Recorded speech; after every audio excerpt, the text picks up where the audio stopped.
Thank you, Jordan. I want to add my welcome. Really appreciate you all being here today. And I'm going to be very quick because I want to save as much time for our speaker as possible. Gina agreed back in December to be our speaker for our last of 3 series this spring. And we're really glad that she did. Very quickly, Gina and Matt Maio have been married for 26 years. They have 2 adult children, one at Old Dominion, and the other on her way to Columbia as we speak. That's another story. Gina has been an educator for over 20 years, and her most recent educational spot was at head of school for Churchill Academy, which is a part of CHAT, and many of you have heard of CHAT. She currently serves as an interim executive director for RCLI. She's very involved in her local church, which is Third Church, and I could tell you a lot more, but I'm not going to take her time from this very talented and committed lady. So would you help me welcome our speaker today, Gina Maio. Thank you. Want some water? I think I'm good. Okay. Thank you. Thank you. I've got my notes. It is just such a pleasure to be here today. And first, I do want to shout out to Journey 7 Media. They took some great pictures, and they were just so nice to share them with me. And so I didn't want to forget that. The pictures that they took for Needle's Eye are now everywhere. If you happen to do that kind of stuff, Facebook and all that. Finding work and life balance. What a topic. Did anyone read that and you were just like, huh? It has been a gift to be able to process, to prepare for you today. And I hope that some of my story will resonate with you. And if it does, then I welcome, I have time to meet for coffee or lunch or just to talk. It would be a pleasure to hear your story, to see how we connected. So first, we are meant to work. Genesis 1 and 2, the beginning of the Bible, talks about humans working. We were made, we were created to be productive. And I think it's a privilege that you and I, there you go. It's all about the picture, people. And I think it's a privilege that you and I even get to talk about separating work from life. I recently spent 10 days in Guatemala with my daughter, and there is no separation. You get up, you work hard. You go hard. And most of the world lives like that, just surviving. And for me, the issue has not been separating that this is work and this is life. I know that Where's Faith did a great job, and I think it depends on where you work, but finding that balance. For me, it has been control. So again, not separating work from life, but what I can and cannot control in my work and in my life. It's the C word. And it may be because I began my journey as a high school teacher. I started at McLean High School right out of college. And I quickly discovered that for every problem I had in the classroom, and looking back, they weren't that many, but still at the time, they were a lot. If I was teaching a hard concept or I didn't have good control, all I needed to do was find a veteran teacher, seek help, get a book, read a book, make plans, put things in writing, and sheer force of will, persistence. I was really successful. I did it for 11 years. And I still had a life. It just worked. And the format even worked with my roommates. And my former roommate is here. Her name is also Gina. And I don't know if she remembers, it came to me actually yesterday. Who cleans? Who cleans the bathroom? Who buys milk? Things that you share when you're living with roommates. So I came up with a chart. And it listed bathroom, trash, and the back parking space that was reserved. And it had initials, Gina E, Gina B, and C, or G, E, G. And then you just crossed off, and you knew, okay, it worked, right, Gina? It was great. It was great to live with me. Not a control freak at all. Your mic's not on. My mic is not, you know why? Because I didn't push it on. That might be why. Yes. When the mic's not on, it is always good to check. There you go. I will not go back and repeat because I've been told my voice is really loud. Anyway. So I had this great control. It worked at work. It worked at life. And then I got married. And I had kids. And I don't know if you can guess this, but your lesson plan at school, those skills don't translate in your husband and what you want him to be and to do. And they also don't translate with your children. My children's lives are not a lesson plan that I could develop and read about and make them complete, and then voila, success. Thank goodness for my husband, who pretty quickly said, this is not school. You need to leave that at school. So I just grabbed 2 pictures, my son's graduation and my daughter, because don't they look great? Probably the best thing God has given me, besides my husband, are the kids that God created with us. And so if you look, you can kind of see some differences between my children on their graduation days. One kid is, wrapped in cords. Cords are for honor stuff. You're really academic. The other kid has no cords and nothing.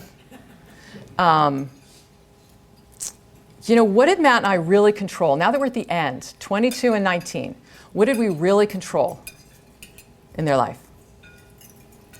And it was one of the best lessons that I learned pretty fast. We can control midnight curfew. Nothing good happens after midnight. You will be home at midnight. We can control food to a certain extent. If you don't like what I've made, that's fine, but there's peanut butter and jelly and you're making it. I'm not making 2 meals.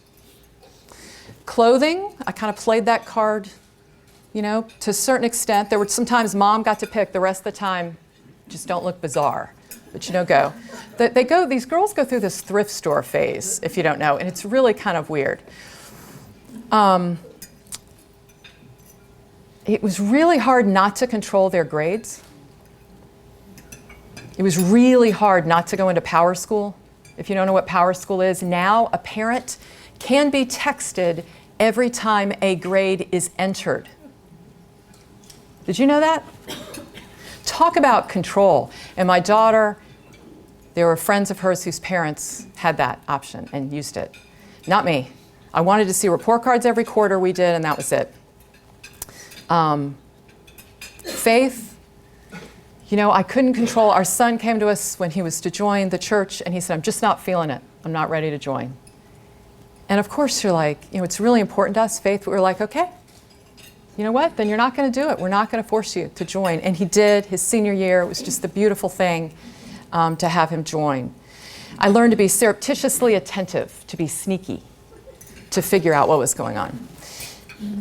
So a lot of my control I've learned with these kids, and I'm just so proud of them because my son, who knew, is about to graduate from college, mechanical engineering, with a 3.08.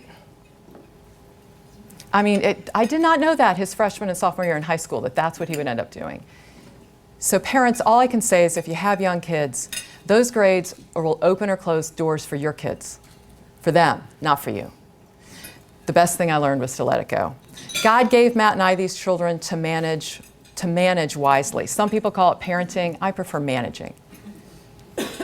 And I had to be really self-aware about myself, about the fact that I wanted to control, that I wanted to be a parent, that I wanted to lesson plan their lives. My insecurities, my need for control. I had to recognize that. And now I just have this, I get to have the fun of just listening. They don't want my advice. They have to be really clear. All they want me to do is listen and really not have me say anything back. It is a great time. Does anybody have, when they get over 18 and that's what you're doing, it is just so much fun. Seasonal, it's just fun as long as they're not telling you anything really crazy. And they haven't yet, but that's out of my control. My son's almost 23. If he makes some big mistakes, he'll have to deal with them. So when my children were elementary aged, I went back to school and earned a Master's of Divinity. I became an ordained Presbyterian minister. And when I graduated in 2009, my control was something like this. Okay, my prayers went, God, I want a nice little church. I want a nice little associate pastor, nice congregation, nice, West End somewhere, because we're not leaving Richmond. My husband has a great job. And instead, God had much different plans. I, as Buddy said, became the head of school for Churchill Academy. It's a part of CHAT, Churchill Activities and Tutoring. It's a nonprofit, and it's in the East End of Richmond. Not what I had in mind. Running a very small high school. All the staff was under 30 at the time. We shared space. I love Peter Paul Development Center. That's where we were. I didn't even have an office. Okay, I was too old to not have an office, but I didn't. I had a table and a bag. And I worked with amazing, bright, smart, but underperforming youth. Most of my students were the first in their families to graduate high school. And I don't know if you've noticed, but I'm white. And I'm not just white, I'm white, okay? White suburbs, hokey, white school. My whole life, I have no diversity in my background. So it was a shock on multiple levels to do this work.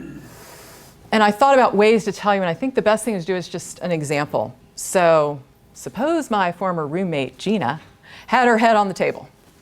I'm speaking, I've got a great lesson plan, and she's just head down. Okay? I could think she's tired, played video games all night. You know, I could be just some random, or maybe she's bored. Could be she's bored. Could be that someone was shot and killed outside her house in Mosby Court, and she didn't sleep all night. That happened. Could be mom and dad, or mom and whoever was there were hollering and yelling. Could be she's sharing a room with a ton of people. Could be the window was broken and it was cold and the cold air was coming in all night. I mean, it's just, I just didn't know it was life-changing. It's so easy to judge from the outside why people look like they're lazy and not willing to learn. But when you really get it to the heart and ask people and they let you in, and I'm so thankful that my students and my parents opened up to me and told me what was really on their heart and what was really going on. That helped me see things differently. And balancing hearing that at school and then going home with life, my kids they moved into high school during this process, middle school and high school was really hard. Some days I was not only physically tired, but I was emotionally exhausted when I got home. And for several years, I actually limited my hours on site to try and maintain control and to be able to balance it all. But I learned so much about myself, about the city of Richmond that's amazing. It opened my eyes to history and the way things are and the way they were and why things are the way they are.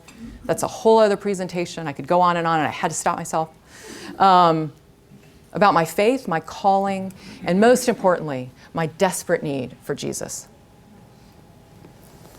It was not about me and my ability to control. It was about showing up, serving, and listening. I was humbled. And humility was what I earned. It was I am a stronger, a better woman and mom because of it. By my 7th year, though, of head of school, I'd grown in my skills. I'd gotten more successful. I kind of knew, you know, if somebody's asleep, don't touch them, because I kind of knew. I had a system. And the problem with control is it's addictive. And control doesn't like humility. They don't play well together. So my perspective became warped on what I could really accomplish. And I thought I was humble, and I wasn't. And so it all crashed in the fall of 2016 when a staff member who I trusted came into my office, closed the door, and said, "What is up? I'm getting emails from you at 2:30 a.m. You're short-tempered.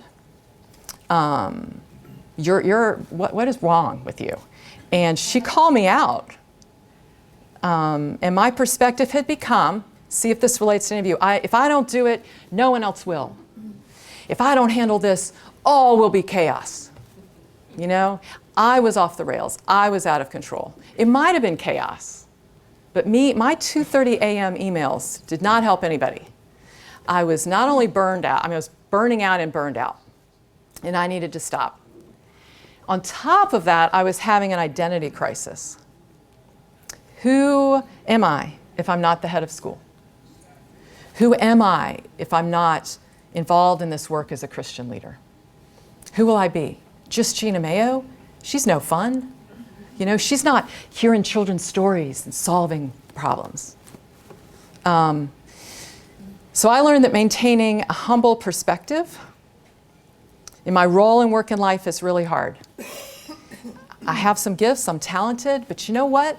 The world's going to keep moving if I'm not in the East End. And the world has kept moving. God is great. It also helps when you have mentors who you've asked to be in your life. If you know Don Coleman, Pastor Don, it helps to have mentors of all races and genders and ethnicity. Someone else is here today, Nan Clark, who you want people who know you well enough and are comfortable enough to speak truth quickly and fast. Like they don't couch it. They don't care how you're feeling. You know what I mean? They just go, oh. And they have to be careful, they have to be kind, but sometimes you don't need kindness. Sometimes you need someone to let you have it. And so through crashing and burning, and I can't tell you how much went wrong in 2016 and 2017. It was horrible. Out of my control, into my control. It was a train wreck. And so in the winter of 2017, I said my last day is going to be June 30th, 2018. Even at the end, I had to be in control. But it was kind of wise because I was the first head of school and we needed to replace me. So to give them plenty of time to find a search committee, and that's not uncommon. You know, St. Chris, when Charlie Stillwell left, he gave him 12 months. You know, Gina Maio should give him 12 months. It's just, and then I began the most unpredictable journey of my life. I got cancer, was diagnosed with cancer. And it went something like this. It was actually Mother's Day of 2017. So I feel like I should share it with you. I finally realized I was crashing and burning. I'd already told them I was leaving. We were watching the Washington Nationals play at home on the couch. That has to be really clear to this story. I'm at home. We're just hanging out. It's late in the day. And what do they wear on Mother's Day all across Major League Baseball? Anybody know? Watch it this Sunday. Ugly pink. Pink gloves, pink socks, pink bills to their hat, pink W. So I sat there, I'm like, you know, I haven't been taking care of myself. I'm really bored. And I did a self-exam, found a mass. The next day got a mammogram, and it went on for 11 months. It was nothing, it wasn't something. My cancer journey is amazing and complicated. The short version, in 4 months, it took a lot of needles, me fainting, a surgery, and finally we figured out it was cancer. Not the doctor's fault. Just, it was an extremely rare kind of cancer. And then I had a big surgery, and then we decided chemo was a good thing, and I did chemo, the winter of 2018. A tsunami over my perspective of what I can control. And so from this place of utter brokenness and desperation, I reached out, and I discovered the power of community in maintaining balance. Family, my brother and I have never been distant or what's the word? Not deranged, but when you're, yes, there you go, that's it. Maybe a little deranged, but not today. My brother's in sales, he's really, really good, and now I know why. He had me on his rotation, and it was like a 5-minute phone call. He made me feel really loved, and it was really short, and he didn't feel rushed. It was amazing. My little brother, who always bothered me from the moment he was born. My church, cards, love, my dinner group, a lot of whom are here. I have a fan club up here at the table. My neighbors. Sometimes I would just sit outside and the little kids on our block would play. I live on a great block. So friends have always been valued and important, but now they became this anchor in my life. And also it was interesting with work. So I'd given them all that time. They actually found an amazing replacement for me in September. And we had this vision of this transition, and we worked side by side, and it didn't happen because I was either in doctor's visits, getting a second opinion, surgeries, recovering, chemo. But Chad had things for me to do, not at the school, and my work became a way for me to find balance when I was going through chemo. I had a community to go to and serve. It was a gift. Work helped me to live. And not to mention meals. For 5 months, 3 times a week, people brought dinner. Now, when you bring someone dinner, you're going to the store. First, you're making a list, right? You're going to the store, you're walking, all those things, and bringing it to me already done. For a senior in high school and a husband, it was just great. So finding work-life balance, I made a list because that's how I control things. And this is kind of what it's morphed to. Because I think God's made me the way I am. He's not asking me to not be who I am. He's just asking me to realize you're an idiot sometimes. You know what I mean? To be in perspective. So this is my list. All those Christian practices, which can sometimes become a control. You know, I do them, I try to do them. I can't tell you I'm great at all of them, but I have mentors. That's been the biggest thing. Read books. Put things in writing. Gotta have a list. Inspired persistence, to know when I'm to stop. Questioning myself, self-awareness, humble perspective, managing Team Matt, because there's only me and him and the cat now. So it used to be Team Maio and Team Cha for Churchill Academy. And then community. So, let's have coffee if you want to. Because ultimately what I learned from my journey, under whose control do I live and work? Who and what do I really trust? Myself, my ability to control, to persist, to balance my lists, or God? Where do I find myself and my identity and my worth? In what I do, or simply as a child of God? And if this resonates with you, and you haven't read a book of Ecclesiastes lately, I particularly like the Message version, you should read it. It states things like, and maybe you've heard this, it was the song, there's a time for everything, a time to be born and a time to die. That's in Ecclesiastes. 2 are better than 1. They help each other. Enjoy life, enjoy work. Things happen, you're not meant to understand why things are going to happen. And guess what? We're all going to die. That's what Ecclesiastes says over and over. And I got to tell you, I find it really calming. I find it really peaceful.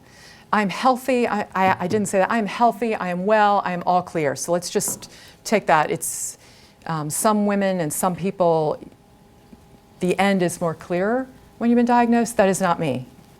And also, I left chat, and then I've been doing this interim thing, and I don't know what's next, and it's freaking me out a little bit because I like control.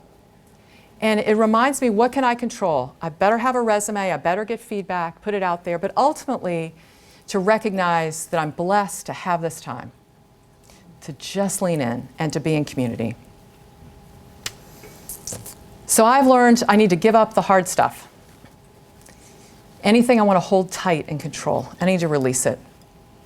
And trust that this God that I've worshiped all these years and read about, and his son, Jesus Christ, who experienced every aspect of a broken human life, I could name and more, has it all under control.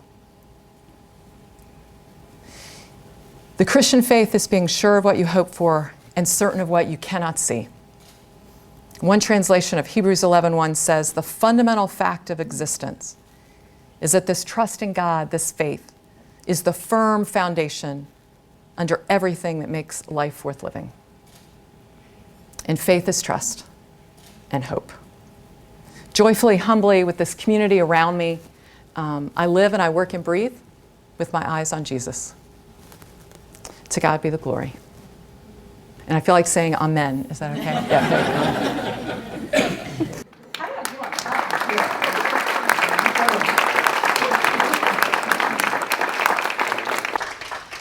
She did a wonderful job, don't you think? Thank you. Anyone usually it takes just one to get this ball rolling, so who might have a question for Gina? And we'll only have a couple, but who wants to start? Yes, sir. What would you consider to be your darkest hour?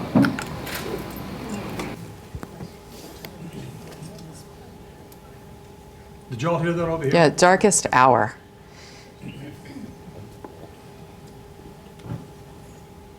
It's a toss-up.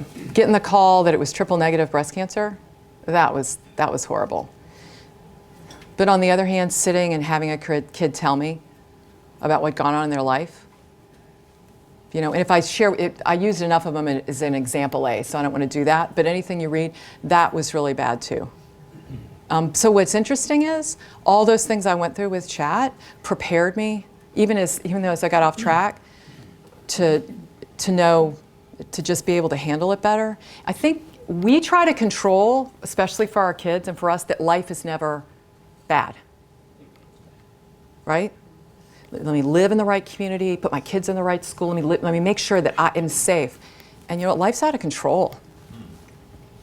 So I think cancer would have been much, much worse if I hadn't realized that it is out of control. That's an American thing, by the way, too. So good question. Yeah. We have time for one more, who might be the last. Yeah. The question, I don't know if it's like end of the thing question, but I was just curious about a book that you would suggest. You had books on your list. About what? So, I mean, work-life balance, I know, me personally, I'd love to know kind of the ministry side, the nonprofit side, and you have young kids side and living in the community and all that, but I can say, right off the top, Strengthening the Soul of Your Leadership by Ruth Haley Barton is amazing. That one, kids, I'm so long past the kids, like 1, 2, 3 Magic was my favorite. 1, you know, 2. And then boy, when you get to 3 though, you gotta know you're going in the corner. And you mean it. None of this then dealing with them. So anyway, it doesn't work real well with the husband. Thank you, Gina.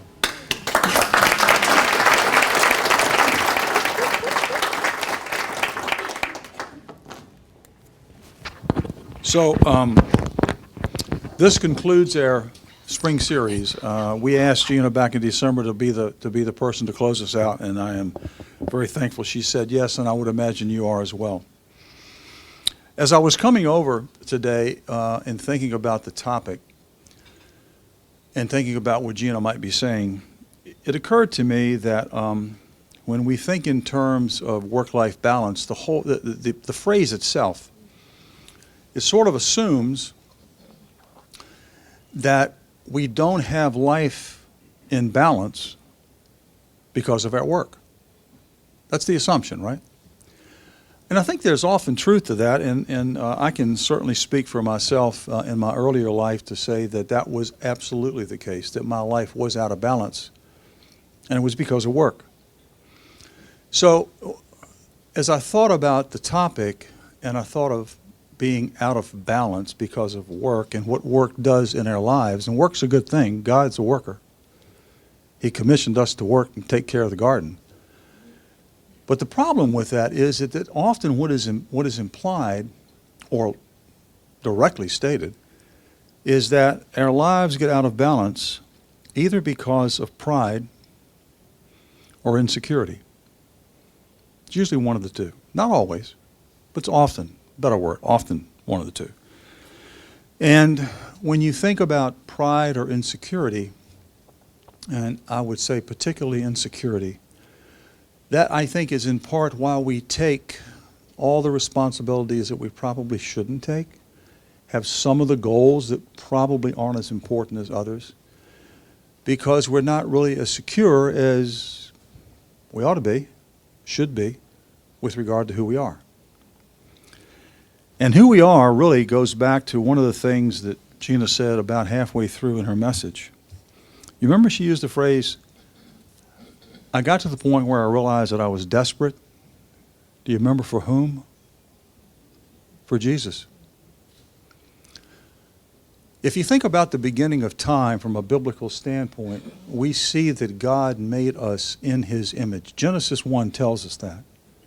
And that means a lot of things, not the least of which is to be in relationship with Him and to have that ability to know Him. But He didn't want puppets on strings, so He gave us the right to control our lives, right? To be our own gods. And that is an issue and a bane and maybe a disease that continues to this day. And work and life both get out of balance, particularly when the one who's living the life thinks that they're the be-all and end-all and that life revolves around them. God never intended that to be the case. He intended it to be the case that we would know Him, have a relationship with Him, and has a perspective on how we filter decisions And if we don't have his perspective, we're going to filter them our way, and we usually end up, I would say we always end up on the wrong side of a good equation. Work-life balance. To have work-life balance at the core, it seems to me, we have to have life's provider at the center of the core. And Gina understands that. I think many of us in this room do as well. But there may be some people here in this room who don't, or maybe they're just hearing this for the first time. And when we come to a point of thinking about what's critical in life, we have to understand that when God made us to know him, he gave us that freedom to be who we want to be on our own, and we chose ourselves. And that created a chasm between a perfect God who made us in his image, which means he made us initially perfect, and now an imperfect creation and creature who's their own God and needs to get back to the one who is perfect and loves them. And that's Christ. So I would offer that at the core of the issue of work-life balance is the opportunity to be in balance with God, because it's his filter that enables that to continue on a positive track. Apart from him, it won't. It can't, because we want to be in control.